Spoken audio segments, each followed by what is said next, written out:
everyone, welcome back to our channel. Take it simple. On today's video, I'm going to show you how to share Quora's Space link. It's very quick and easy, so let's get started.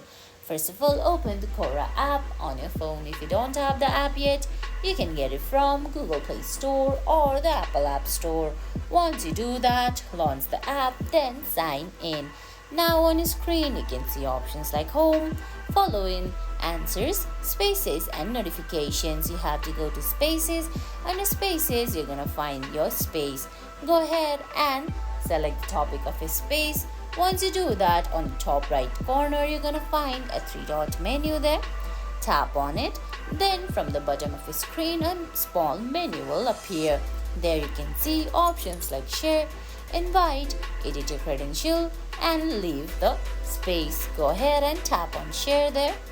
Once you do that, go ahead and select the app that you want to share to, or simply copy the URL, then share it through other social media apps. And guys, that's it. That's how you share Quora's Space link. I hope you found this video helpful. If you did, please give it a thumbs up, leave a comment, subscribe to our channel and hit that bell icon.